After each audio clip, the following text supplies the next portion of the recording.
నమస్తే మేడం. నమస్తే అండి. 2025లో ఉన్నాం మనం. టెక్నాలజీ ఎంత అప్డేట్ అవుతుంది, జనాలు కూడా అంతే అప్డేట్ అవుతూ ఉన్నారు, కాలంకి సమానంగా పరిగెడుతూ ఉన్నారు. అయినా సరే ఆచారాలు అవన్నీ కూడా ఇంకా కట్టుబాట్లు ఇంకా కొనసాగుతూనే ఉన్నాయి. ముఖ్యంగా విడోస్ గురించి మాట్లాడుకుంటే ఇక్కడ మనం ఇప్పటికీ కూడా వాళ్ళు అసలు ఎదురు రాకూడదు, వాళ్ళు అసలు పూజలు చేయకూడదు, పూజల్లో వాళ్ళని ఇన్వాల్వ్ చేయకూడదు అని చెప్పి ఇంకా కూడా నమ్మే వాళ్ళు కూడా ఉన్నారు. అసలు నిజంగానే విడోస్ అంటే ఒక విధవ అయిన తర్వాత ఆమెను మనం అసలు మొహం కూడా చూడకూడదా మ్యామ్? నిజంగా ఏ పూజల్లో కూడా వాళ్ళని ఇన్వాల్వ్ చేయకూడదా? ఎవరన్నారండి చేయకూడదని?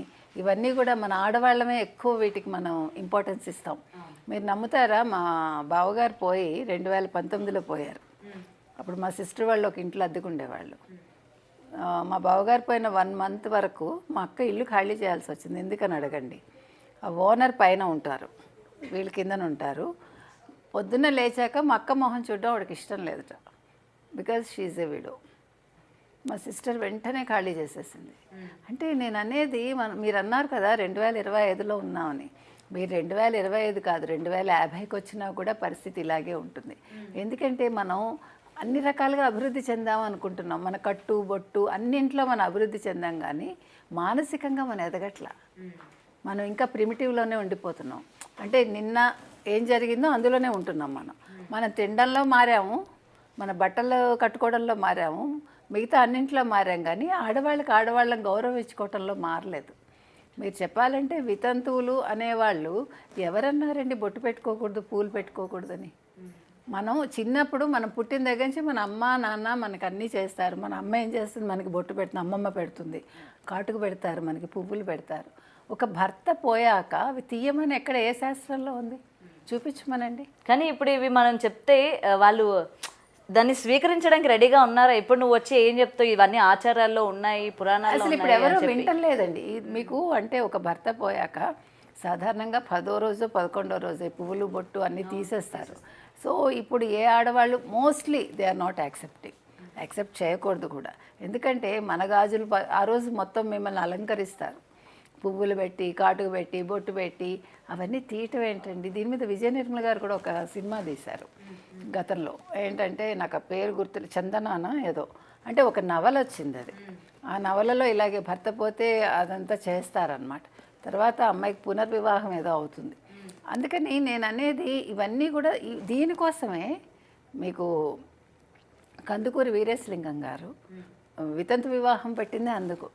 మీరు నమ్మరు, మీకు పూర్వకాలం ఎట్లా ఉండేదంటే, నా చిన్నప్పుడు మా ఇళ్లలో కూడా మా అమ్మమ్మ గారు, మా పెద్దమ్మ గారు భర్త పోయాక దే యూస్ టు వాళ్ళు మొత్తం హెయిర్ మొత్తం షేవ్ చేసేసి తర్వాత తెల్ల చీర కట్టి, అది కూడా ఏముండదు అనమాట. సో వాళ్ళు ఒక్క పూటే భోజనం చేసేవాళ్ళు.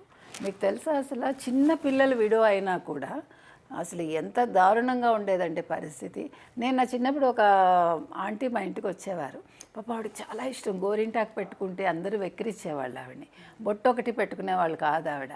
సో నాకు ఎప్పుడు అనిపించేది, పాప ఈవిడ ఎందుకు మనకు తెలియదు కదా చిన్నతనం. సో ఇలాంటివన్నీ నేను చూస్తూ పెరిగా. మా పెద్దమ్మ గారు కూడా అంతే, ఎప్పుడు ఒక్క పూటే భోజనం చేసేవాళ్ళు. వాళ్ళు కాఫీ అదంతా కూడా అలవాట్లేదు. చాలా నిష్టగా, అంటే అది అలాగే ఉండాలి అనేది ఆ కాలంలో ఉంది. తర్వాత మార్పు వచ్చింది. కానీ ఇప్పుడు ఒక వితంతువుకి బొట్టు పెట్టడానికి మీరు ఒప్పుకుంటారా? అంటే మీరంటే ఈ సమాజం ఒప్పుకుంటుందా? కానీ నేను మా ఇంట్లో మా పిన్ని గారు కావచ్చు, మా బాబాయ్ పోయాక నేను ఏ కార్యక్రమం ఉన్నా ఫస్ట్ మా పిన్నిని పిలుస్తా. బికాజ్ నాకు మా పిన్ని ఉంటే చాలా బాగా జరుగుతుంది. తను వీడియో అని కూడా కాదు, నాకు అవసరం లేదు, మా బాబాయ్య కంటే ఎక్కువ నాకు. అంటే మనకి మనం అలా చెప్పుకోవాలి. కానీ ఇప్పుడు మనకి మనం చెప్పిన అవతల వాళ్ళు కూడా చేయాలి, మనకు అక్కర్లేదండి. మన ఇంట్లో మనం స్టార్ట్ చేయాలి. ఏదైనా కూడా నేను మీకు చెప్పే ముందు నేను ఆచరించాలి. ప్రతి ఒక్కటి మనం ఆచరించామనుకోండి, ఒకరోజు వాళ్ళు కాదంటారు, 2 రోజులు కాదంటారు, 3వ రోజు ఒప్పుకుంటారు, లేకపోతే మీతో మాట్లాడటం మానేస్తారు. సింపుల్. ఇప్పుడు మనం కూడా ఇప్పుడు పేరెంటాలకు వెళ్తాము. నేను వితంతువులు వచ్చినా నేను ముత్తైదువులకి ఏమి ఇస్తానో వాళ్ళకి అదే ఇస్తాను ప్యాకెట్. No difference. నేను బొట్టు కూడా ఇస్తాను. నేను అది పెట్టుకోరు వాళ్ళ ఇష్టం. నేను పెడతాను, వాళ్ళని అడుగుతా, పెట్టినా అని అడిగి వాళ్ళు పెట్టమంటే పెడతా. కొంతమంది యాక్సెప్ట్ చేయరు, కొంతమంది చేస్తారు. నేను అనేది మీ ఇంట్లోంచి మొదలు పెట్టండి. నేను నా ఇంట్లోంచి మొదలు పెట్టాక నాకు మీకు చెప్పే అర్హత వస్తుంది. అంతేగాని ఏదో ఉపన్యాసాలు ఇవ్వటానికి లేకపోతే స్టేజ్ మీద మాట్లాడటానికి కాదు. ఏ అంశమైనా సరే మనం ఆచరించాలండి ప్రతి ఒక్క చిన్న అంశం కూడా. ఇప్పుడు మీరు అలా అంటున్నారు, పొద్దున లేచాక వితంతువులు మొహం చూడడానికి ఇష్టపడరు, వాళ్ళు పూజల్లోకి రాకూడదు, వాళ్ళు ఏది అందించకూడదు. కనీసం శుభకార్యాలు కూడా మీకు తెలుసా చెప్పడానికి ఇంటికి వెళ్ళినా వితంతువులు కూడా దేనికి చెప్పరు. పనికొస్తారంటే, నాకు తెలిసి చిన్నప్పుడు వాళ్ళు వత్తులు చేయడానికి, తర్వాత పనులు చేయడానికి, గిన్నెలు తోమడానికి. యూ కాంట్ బిలీవ్, మా తాతగారు హిందీ పండిట్గా చేసేవారు, వడ్లమాని సోమశేఖరం గారని తణుకు. ఆయన అప్పట్లో చాలా ఎక్కువ విడోస్ ఉండడం, లేదంటే భర్తలను వదిలేసి అట్లా వాళ్ళు ఉండేవాళ్ళు అనమాట. సో ఆయన ఏం చేసేవారంటే వాళ్ళందరికీ చెప్పేవాళ్ళట, మీరందరూ కూడా చదువుకోండి, మీరు ఎస్ఎస్సి చదువుతా అంటే చదవండి, పియూసీ ఎస్ఎస్సి అప్పుడు అవే ఉండేవి. సో వాళ్ళ చేత పరీక్షలు కట్టించి ట్యూషన్ చెప్పి వాళ్ళని మీరు టైపు షార్ట్ హ్యాండ్ నేర్చుకోండి, మీ కాళ్ళ మీద మీరు నిలబడాలి. హిందీ ఎగ్జామ్స్ రాయించేవాళ్ళు, రాష్ట్ర, తర్వాత అదేంటంటారు ప్రాథమిక, మాధ్యమిక, రాష్ట్ర, అవన్నీ రాయించి మీరు టీచర్స్ అయినా అవ్వండి, లేదు స్టెనోల్గా అట్లా వెళ్ళండి. కానీ మీ అత్తగారింట్లో కానీ మీ అమ్మగారింట్లో కానీ మీరు ఊడిగం చేయొద్దు, మీరు పని మనుషులు కావద్దు, మీరు వంట మనుషులు కావద్దని మా తాతగారు ఎంతమందికి ఉచితంగా ఆయన చెప్పేవారు అనమాట. అంటే ఆయన అన్నీ చాలా సింపుల్గా బతికేవారు. మా తాతగారు ఒక గుడిసెలాగా ఉండేది ఆయన ఉండేది. ఆస్తి ఉన్నా కూడా ఆయన ఎప్పుడు కూడా చాలా సింపుల్ లివింగ్ అనమాట. అంటే ఆయన ఏంటంటే ఆయన ఆచరించాక పక్క వాళ్ళకి చెప్పేవాళ్ళు. సో మా ఇంట్లో అదే ఫాలో చేస్తాం. ఇప్పుడు మీరు ఎవరైనా, మా నాన్నగారు కూడా అంతే, మా ఇంట్లో మా అమ్మగారు కూడా ఉంది. మా అమ్మగారు కొంచెం ఆర్థడాక్స్ ఉన్నా అది ఆవిడ వరకే. ఒక డ్రైవర్ వచ్చారనుకోండి, మాతో సమానంగా, మా నాన్నగారితో సమానంగా అప్పట్లో, ఇప్పుడు కాదు, నా చిన్నప్పుడు మా నాన్నగారితో సమానంగా టిఫిన్ చేసేవాడు, కాఫీ తాగేవాడు, హూ ఎవర్ ఇట్ ఈస్. మాకు అందరూ ఎక్కువ క్రిస్టియన్స్, ముస్లిమ్స్ వాళ్ళే ఫ్రెండ్స్ ఉండేవాళ్ళు, డ్రైవర్స్ కూడా వాళ్ళే ఉండేవాళ్ళు. కానీ my mother she never objected. అంటే నేను అనేది కాస్ట్ కూడా చూస్తూ ఉంటారు కదా, క్యాస్ట్ చాలా చూస్తారండి. అవును, ఆంధ్రాలో కూడా రానివ్వరు, కానీ అసలు మాకు అది తెలియదు. అసలు మేమంతా కూడా ముస్లిమ్స్ ఇంట్లో వెళ్ళి తిని, క్రిస్టియన్స్, మా నాన్నగారు మా అమ్మ ఎప్పుడు అబ్జెక్ట్ చేయలేము. అమ్మ నేను చాలా చిన్నప్పుడు మా ఇంటి పక్కనే ముస్లిమ్స్ ఫ్రెండ్స్ చాలా. అంటే నేను అనేది అది, మనం పేరెంట్స్ మన అట్లా పెంచాలండి. నువ్వు ఇక్కడికి వెళ్ళకు, అది ముట్టుకోకు, ఇది చేయకు అంటే మనకి చిన్నప్పటి నుంచి మన మైండ్ అట్లానే ఉంటుంది. మీరు మనిషిని మనిషిగా చూడాలి మనం, అంతే. నేను ఇంటర్మీడియట్లో ఉండగా రాశాను, మనిషిని మనిషిగా చూడలేని మతమదేల మండిపోను, మనిషిని మనిషిగా చూడలేని కూలమదేల కుళ్ళిపోనని ఇంటర్లో రాసా ఒక కవిత. కాబట్టి నేను అనేది, మనం ఏదైనా సరేనండి మన ఇంట్లోంచి మొదలవ్వాలి. కాబట్టి వితంతువులు అని వాళ్ళ మొహం మీద ఉండదండి. భర్త పోవడం అనేది వాళ్ళ చేతుల్లో ఉండదు. ఇప్పుడు కొంతమందికి పెళ్ళవగానే భర్త పోతారు, దానికి వాళ్ళు ఏం చేస్తారు? రకరకాల భర్త పోయిన వాళ్ళు నార్మల్గా నల్ల పూసలు అవి వేసుకోవచ్చా? వాళ్ళ ఇష్టం అండి. ఇప్పుడు మెట్టలు పెట్టుకుంటారు బట్టి, కానీ చాలా మంది పెట్టుకోరండి. పెట్టుకుంటే వాళ్ళకి మెడలో కూడా అది ఏదో నార్మల్ చైన్ నల్ల పూసలు, మంగళసూత్రాలు తీసేస్తారు అనుకోండి, అది ఓకే. కానీ నల్ల పూసలు వేసుకోవచ్చు, they can enjoy their life. ఇప్పుడు పెళ్లి చేసుకుంటే తప్పు లేదు అనేది నా సిద్ధాంతం. ఇప్పుడు కందుకూరి వీరేశలింగం గారు చెప్పింది అదే, మీకు తెలుసో లేదో. చాలామంది విడోస్, అయ్యో కందుకూరి వీరేశలింగం గారు ఎక్కడున్నారు, రాజమహేంద్రవరం అంటే దూరం కదా, ఇళ్లల్లో పంపించరు, ఎంతమంది అమ్మాయిలు ఏడ్చేవాళ్ళోట. అంటే ఆయన దగ్గరికి వెళ్తే ఆయన చదువు చెప్పిస్తారు, పెళ్లి చేస్తారు అని చాలామందికి తెలియక ఇట్లా అంటే ఇళ్లల్లో మగ్గిపోయారు. కానీ ఆయన లాంటి వాళ్ళు ఉండబట్టే అట్లీస్ట్ మనకి ఒక సంస్కర్త ఆయన. అందుకే సంఘ సంస్కర్తలు ఉండాలండి మనకి. ఇప్పటికి కూడా సంస్కర్తలు కావాలి, ఎందుకంటే మన మనసులు ఇంకా కుళ్ళిపోయే ఉన్నాయి మనకి. మనం ఇంకా మారటం లేదు. చెప్పడానికి నాలుక మించి అన్నీ చెప్తాం, పెదవుల మించి మాట్లాడటం కాదు, గుండె లోతుల్లోంచి రావాలి ఏదైనా కూడా. ఇప్పుడు నేను మీకు చెప్తున్నానంటే నేను ఆచరించాకే చెప్తాను ఏదైనా కూడా. నేను నా పని మనిషిని కూడా నేను నాతో సమానంగా చూడగలిగితేనే నేను మనిషిని.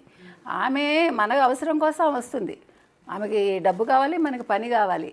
నాకు అక్కడ కష్టం అనిపిస్తుందండి, వాళ్ళని ఎందుకు మనకి తిట్టే హక్కే ఉంటుంది. ఇంకొకటి మేడం, నేను చూశాను, భర్త చనిపోయిన తర్వాత వాళ్ళని కొన్ని సంవత్సరాల వరకు ఇంట్లో కూడా రానివ్వరు. అంటే ముఖం చూడకూడదు, ఇంట్లో అడుగు పెట్టించకూడదు అని ఉంటారు కదా. కొన్ని సంవత్సరాలు అయిన తర్వాత అప్పుడు ఇంట్లో అడుగు పెట్టించాలి, అప్పుడే ఎవరింటికైనా వెళ్ళాలి, లేకపోతే వెళ్ళకూడదు. అంటే అమ్మ వాళ్ళ ఇంట్లో పెట్టాలి, అత్తవారి ఇంట్లో పెట్టాలి. ఇంకొకటి మీరు ఇంకొక పాయింట్, ఇక్కడ నేను ఒక పాయింట్ చెప్తా. ఇప్పుడు భర్త పోగానే ఫస్ట్ క్వశ్చన్ ఏమొస్తుందంటే, అవును నువ్వు ఎవరింట్లో ఉంటావు అని అడుగుతారు. ఎందుకు ఎవరింట్లో ఉండాలి అమ్మాయి? ఒకవేళ 60 ఏళ్ళు వచ్చాక భర్త పోయినా, 40 ఏళ్ళు వచ్చాక భర్త పోయినా, ఒక ఇంట్లో ఆవిడ ఉన్నారుగా ఆల్రెడీ. ఉన్నాక where she has to go, why she has to go, నాకు అర్థం కాదు. అత్తవారు అడుగుతారు, పుట్టింటి వాళ్ళు అడుగుతారు, ఊళ్ళో వాళ్ళు అడుగుతారు, కొడుకులు కూతుళ్ళు అడుగుతారు, అమ్మ నువ్వు ఎలా బతుకుతారేంటి? బతుకుతుంది ఆవిడ, షీ క్యాన్. మా సిస్టర్ని చాలామంది అడిగా, నువ్వేంటి మీ చెల్లెలు ఇంటికి వెళ్ళిపోతావు? నేను అడిగా, ఎందుకు మా అక్క మా ఇంటికి ఎందుకు రావాలి? తన ఇండివిజువాలిటీ తంది. మీకు ఎప్పుడు నేను సపోర్ట్ ఇవ్వాలి, నీకు ఏదైనా ఫినాన్షియల్గా సపోర్ట్ కావాలా, ఇట్స్ ఓకే.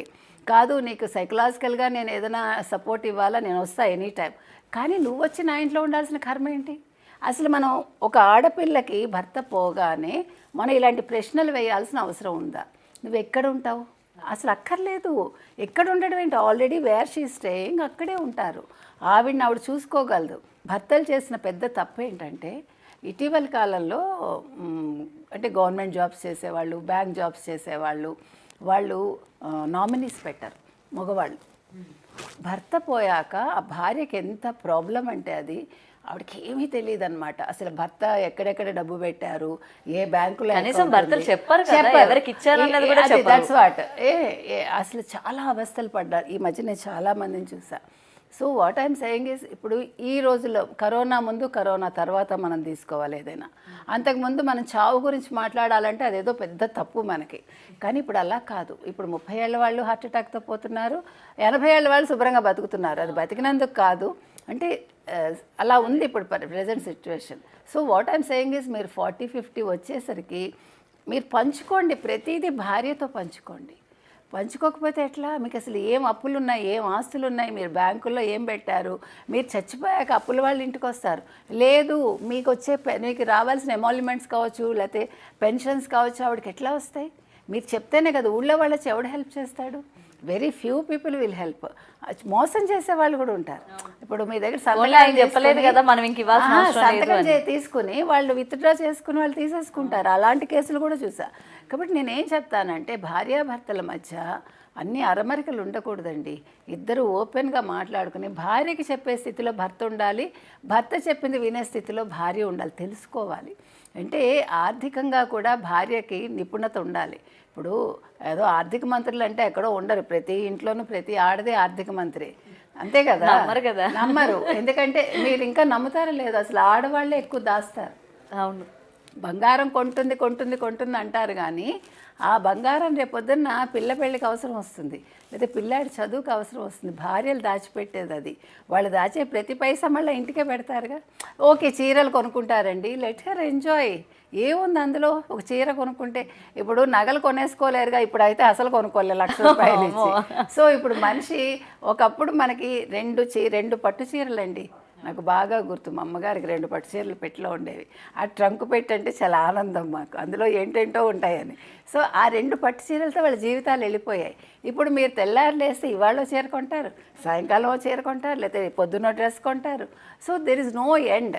సో ఇప్పుడు మనిషి ఏంటంటే చెప్పులకి బట్టలకి పెడతాడు. పెట్టుకోనివ్వండి. ఇప్పుడు మనిషి ఎంతకాలం బతుకుతాడో తెలియదు, రేపు ఉంటామో ఉండమో తెలియదు. అలా అనుకుంది అట్లీస్ట్. ఓకే, ఈరోజు మనది అనుకుని బతికేటప్పుడు ఈ వితంతువుల విషయంలో భార్యాభర్తలు, అంటే భర్త చనిపోయేటప్పుడు లేకపోతే చనిపోకముందు విల్లు రాయాలండి. తర్వాత పిల్లలకి ఆస్తులు ఇవ్వకండి. మీ కొంత పెట్టుకున్నాక ఆస్తి ఇవ్వండి, లేదు మీ తదనంతరం అని రాయండి. ఇప్పుడు ఇంకొక మంచి ఇదే వచ్చిందంటే, ఇప్పుడు మీరు గిఫ్ట్ డీడ్ ఇస్తారు కదా కొడుకులకి. ఒకవేళ కొడుకులు మిమ్మల్ని చూసుకోకపోతే గిఫ్ట్ డీడ్ చెల్లదు. అది కూడా ఉంది. వాళ్ళు కోర్టుకు వెళ్ళచ్చు, లేదు కంప్లైంట్ ఇవ్వచ్చు. చాలామందికి అది తెలియదు.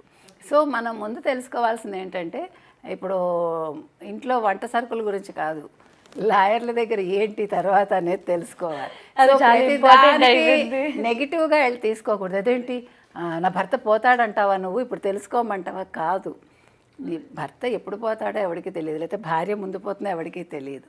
But we should know things. ఈ రోజుల్లో మీరు ఫోన్ పెట్టుకుంటున్నారు, పొద్దున్న లేచి సీరియల్స్ చూస్తారు, పొద్దున్న లేచి ఎన్నో 100 రకాలు చూస్తారు. దీనికంటే ముందు నా ఫ్యూచర్ ఏంటి, నాకు ఒకవేళ ఏదైనా ఆపద వస్తే నేను ఎవరిని సంప్రదించాలి, లేకపోతే ఎట్లా నేను అప్రోచ్ అవ్వాలి, అవన్నీ తెలుసుకోవాలండి. చాలా అవసరం అది. బ్యాంకులో తెలుసుకోవాలి, పోస్ట్ ఆఫీస్లో ఉంటే పోస్ట్ ఆఫీస్లో తెలుసుకోవాలి, తర్వాత లాయర్ దగ్గరికి వెళ్ళి బేసిక్ నాలెడ్జ్ మనం తెచ్చుకోవాలి. అందుకే ప్రతి మనిషికినండి, అంటే ఇప్పుడు నేనైనా మీరైనా ఒక చాకలి, ఒక ఎలక్ట్రీషియన్, ఒక ప్లంబర్, అలాగే ఒక డాక్టర్, ఒక లాయర్, ఒక బ్యాంక్ అతనితో కూడా మనకి పరిచయం ఉండాలి, ఒక బ్యాంక్ మేనేజర్తో కూడా. సో మనకి ఏదేది అవసరం ఉందో, అలాగే ఒక నగల దుకాణం కూడా ఉండాలి, తప్పులేదు. ప్రతి ఒక్కటి మన చుట్టూ ఉండాలి. తర్వాత మీరు పిలిస్తే పలికే 2 మనుషులు ఉండాలి మనకి. అది ఫ్రెండ్స్ కావచ్చు, లేదు దారిన పోయేవాడిని కూడా మీరు పిలిపించుకుని చేయించుకునే సమర్థత మీలో ఉండాలి. నోరు మంచిదైతే ఊరు మంచిది అవుతుంది. అదొక్క పాయింట్ మీరు పెట్టుకున్నారంటే everybody will listen to you.